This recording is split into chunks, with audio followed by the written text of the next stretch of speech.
Viewers, thank you for joining us. You're watching our weekly program, Diplomacy. In this edition, we're going to discuss about the diplomatic mission carried out by Ethiopian Embassy in Djibouti. And I joined by Marta Abraham, Head of Public Diplomacy Section at the Embassy of Ethiopia in Djibouti.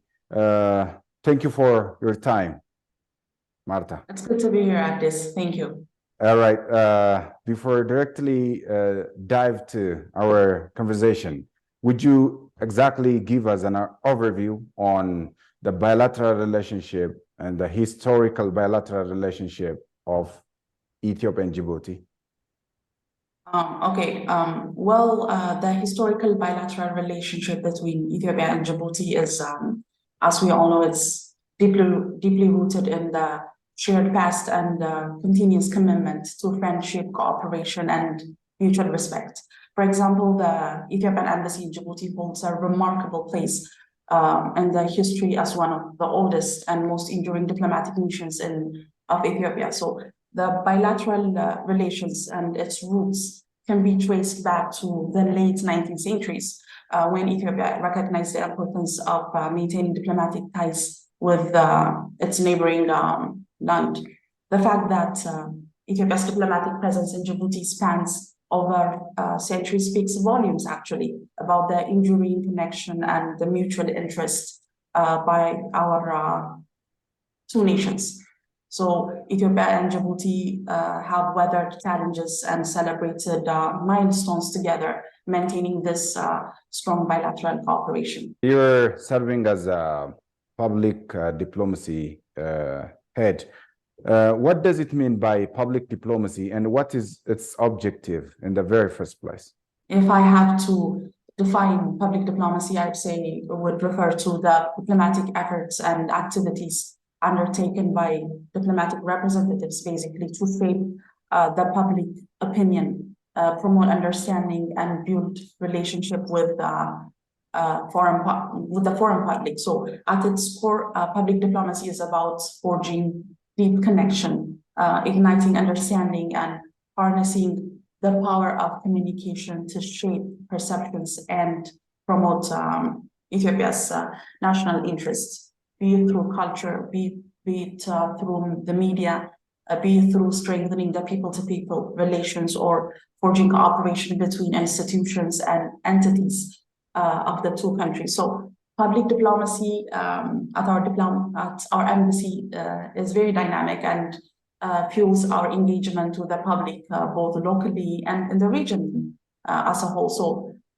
one of the components of public diplomacy is media engagement. That's why I'm here today, right?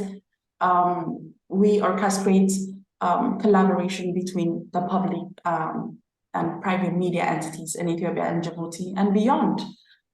We recognize the pivotal role that media plays in shaping the public opinion, and we seize every opportunity to showcase Ethiopia's rich cultural heritage, investment areas, tourism, basically to promote Ethiopia's achievements and share our compelling stories and resilience, progress, and unity. So speaking of shaping perception, there's this one aspect we engage as an embassy in an immense manner, that is digital diplomacy. We recognize the transformative power of the internet in shaping impressions and perceptions, with the world increasingly turning to digital platforms for information, for news, to get an idea or an understanding of something.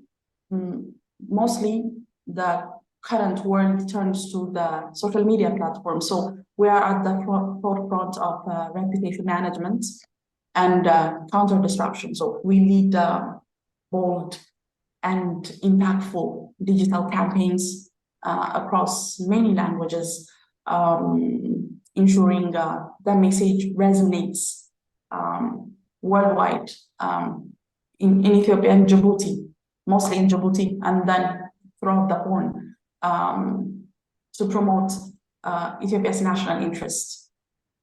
In addition to this, we closely work, as an embassy, we closely work with institutions, both, for example, mining projects between institutions and cities of Ethiopia and Djibouti. So, in a nutshell, public diplomacy and our engagement as an embassy in the public diplomacy sectors encompasses all of these areas that I have tried to explain here. It's been a while since you have been assigned as a public diplomat. Have you discharged your responsibility during your stay in the embassy there? I would say I have tried my best to discharge the roles and responsibilities that have been that comes with being a public diplomat. For example, in Djibouti, during my stay, and as an embassy as a whole, we have been trying to engage with different institutions, different cities. Let's say twining projects of Diaspora city and Djibouti city.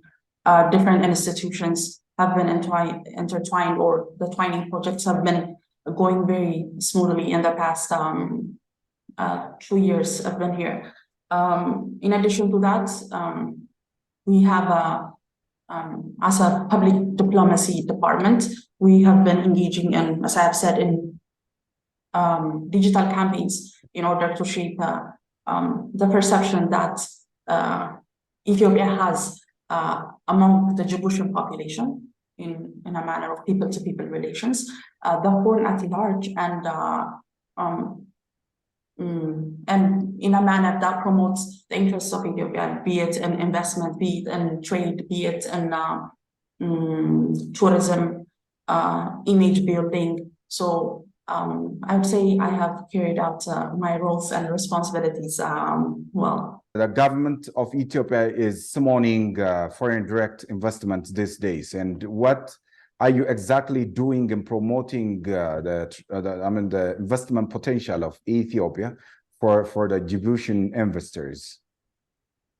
That is very true. And the embassy has been actively engaging in various measures to attract Djiboutian investors and to promote investments in Ethiopia. You know, we're also leveraging the growing interest demonstrated by Djiboutian investors and aiming to deepen this economic integration between our two nations. One significant and recent engagement that highlights this endeavor is the recent investment forum that was held in Addis Ababa, Invest Ethiopia 2023. This forum oversaw the participants of over 40 companies from Djibouti, demonstrating their keen interest in investing in Ethiopia. So the forum provided a platform for these companies to engage with Ethiopian officials, businesses, potential partners, and fostering connection and facilitating discussions on potential investment opportunities in light of the reform being undertaken by Ethiopian government in this sector. Be it the privatization endeavors, be it the industrial parks, be it the establishment of free trade zones in Ethiopia. In addition to this, there's this keen interest to invest in Diaspora free trade zone. We had a recent delegation that went to Diaspora city, showcasing their interest in investing in the free trade zone. So the delegation recognized this strategic location of Diaspora to Djibouti and the free trade zone. So with its close proximity to Djibouti, it makes it an attractive destination for investment. In addition to facilitating such high-profile events and visits, the Ethiopian Embassy closely works with Ethiopian and Djiboutian businesses, the Chamber of Commerce, relevant institutions to strengthen ties and enhance investment opportunities. So the embassy is actively promoting the advantages and the opportunities offered by Ethiopia, emphasizing factors such as strategic location, abundant resource, large consumer market. Ethiopia is a big country. And that drives a big or a large amount of consumer markets. The growing potential sectors such as manufacturing and industry. So by showcasing this strength, the embassy seeks to attract more Djiboutian companies and Djibouti-based companies and investors and prominent business individuals to invest and to capitalize on the various advantages that Ethiopia has to offer. Okay, let's talk about this illegal human trafficking, and Djibouti is a gateway for illegal migration. It's a vice versa. Djiboutian come this way and Ethiopian flee through the gate of Djibouti. What exactly your embassy doing to mitigate and halt this illegal migration? That's a very crucial point that you have raised. Illegal migration, not only in Ethiopia, but in general in the Horn, is a pressing issue. It's called the Eastern Route. So Ethiopian migrants pass through Djibouti to go to the Arabian Peninsula through Yemen, right? So the embassy has been putting various efforts and various initiatives to combat or to create awareness about the dangers of illegal migration. In addition to awareness creation, the embassy also closely collaborates with international organizations, if I'm being specific, the IOM, to facilitate the voluntary repatriation of Ethiopian migrants who have left Ethiopia but have faced have to endure a lot of problems during their travel or journey to Yemen, or those who have returned from Yemen. So the embassy have been engaging this pressing matter from all fronts. Let me get back to this public diplomacy. As a public diplomat, you played a pivotal, and you're expected to play a pivotal role in promoting the quest of Ethiopian community in Djibouti. And what are the works done there? So the Ethiopian community in Djibouti, it's not a small community. It's a very big community. It's estimated between 100,000 to 150,000 Ethiopians are living in Djibouti. So there's a significant presence. There is a significant presence of Ethiopians in Djibouti, and our embassy, be it through the public diplomacy sector or the diaspora, most importantly, the diaspora sector holds or works closely with the Ethiopian community here in advancing various Ethiopian causes and promoting Ethiopian causes by working with them, by strengthening them, by enabling these communities to have various associations to enable them for their voices to be heard. What about in the areas of developing the very crucial infrastructures, be it hospital, school, this religious institution, mosque, churches, other facilities that aligns with Ethiopia's virtues? And maybe you see some parents need schools which provide a curriculum designed similar with that of Ethiopia? You have raised an important concern when it comes to education. So as I've said, there is a large Ethiopian population, Ethiopians residing in Djibouti. That means there is an educational need of this population, and this need has to be met. So in this area, the embassy has been engaging with the Djiboutian government as well as various stakeholders in Ethiopia to enable the construction of Ethiopian Community School. Currently, Ethiopians in Djibouti face a lot of obstacles when it comes to education. It could be high fees, it could be lack of documentation, and as you have said, difference in curricula hindering their access to education, right?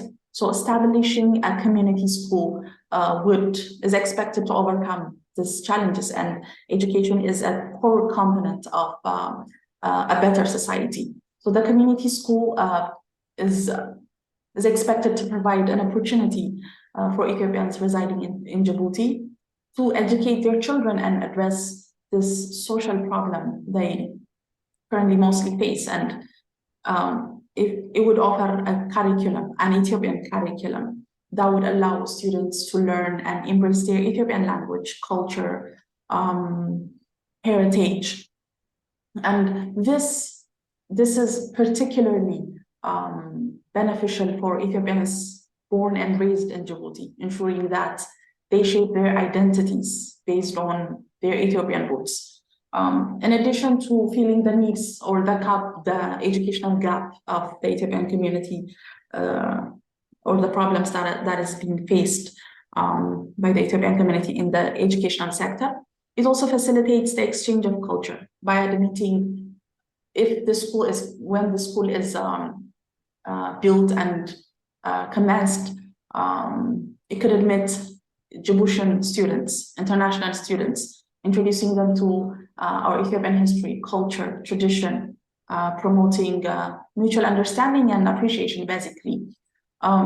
So efforts have been made by our embassy to realize this vision, be it from land acquisition, which has been generously given to Ethiopians living here by the Djiboutian government, the design of the school, which has been done by was done by Redwa University. So the embassy is actively engaging with the community, advocating the establishment of the school, the need of the school, and emphasizing its urgency. So all in all, the Ethiopian community in Djibouti is very strong, very capable, and the embassy is engaging with the community, rightly so, to promote the needs of citizens in here. Let's talk about this diaspora engagement and their response whenever this national calls happen. During critical moments and in our country, the Ethiopian community in Djibouti showcased remarkable solidarity and unity with their homeland, actively responding to Ethiopia's calls for support. One notable example is the Ethiopian Grand Renaissance Dam. They have shown their participation in buying bonds, promoting the cause, and basically responding to this national call that our country has been engaging for the past decade. In addition to this, financial contributions to other transformative projects, let's say Gabata Laga, for example, that holds significant importance for Ethiopia's economic development and in the tourism sector. So the Ethiopian community in Djibouti participates in various national endeavors. In addition to this, one thing I passed without mentioning is the support for our military, the role played by the Ethiopian community in Djibouti in supporting our military in the last couple of years is truly unmatched. So all this engagement that I have mentioned has been acknowledged as well by the Ethiopian government. Furthermore, Ethiopians residing in Djibouti mobilize resources to assist those affected by natural and man-made challenges, whether responding to the impacts of droughts, conflicts, or other humanitarian crises. So our embassy appreciates the compassion and the willingness of fellow Ethiopians in here to respond to whenever Ethiopia calls. Your embassy has been appreciated by many states in the area of initiating green legacy initiatives there in Djibouti. This green initiative, green legacy initiative is going beyond Ethiopian to other part of Africa. And Djibouti embassy, Ethiopian embassy in Djibouti had made an amazing and remarkable achievement in planting significant number of plants. Can you tell us, the work is undergone in the area of green legacy there? That's a very timely question, actually. As part of Ethiopia's commitment to extend that green legacy initiative to neighboring countries, which is initiated by Prime Minister Abiy Ahmed, a significant gesture of goodwill has been demonstrated to Djibouti when it comes to green legacy. For example, Ethiopia has present